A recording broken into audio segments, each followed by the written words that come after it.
Welcome back to class. Today we're going to talk about the pain time horizon. Making sure that we understand the pain timeline is incredibly important because this can be the difference between you having pain for a very long time and you not having pain at all and having nothing to worry about, and of course continuing your normal day-to-day life.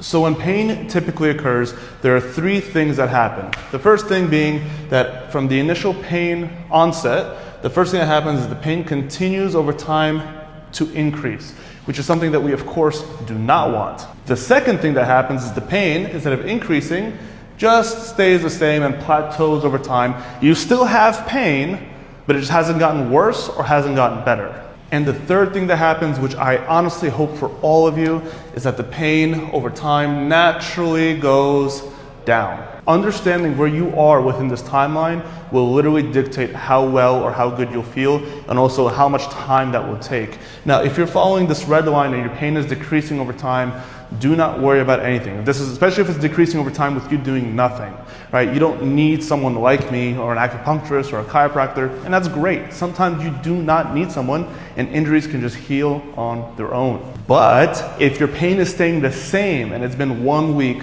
2 weeks, 3 weeks, and the pain is plateauing, or even worse, it's starting to increase or spread through other parts of your body, this is exactly when you need to start to understand that, hey, okay, we need to take action. Do not sit on it for 2 months, 3 months, 4 months plus, because that is literally how people stay in pain. That and seeing the wrong provider are two of the biggest causes of chronic pain, that pain just doesn't go away over time, is that these timelines are ignored. Again, if your pain is getting better, awesome, great, don't come in. If the pain is staying the same or getting worse, do not wait. You are making things worse. Your body compensates as you move through even day-to-day things. Even if you're not super athletic and sporty or whatever, that's fine. But even if you're just doing day-to-day things, if you're in pain, your body's compensating around that pain. Your body is working differently. Your mechanics are different, and that needs to be rectified and corrected. If the pain is plateauing or increasing, you have to take action. Because let's not forget, every day that you're in pain is another day that you're in pain, is another day that you can't do what you want, is another day where you feel like a prisoner within your body, which is another day where you're ultimately waking up and going to bed unhappy.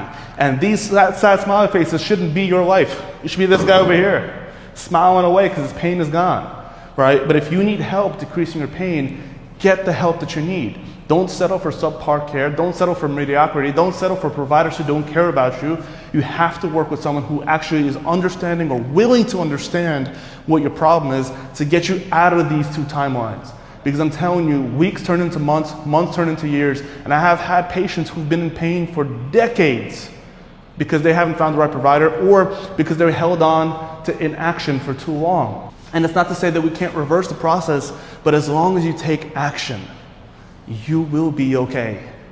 You will be fine, I promise you.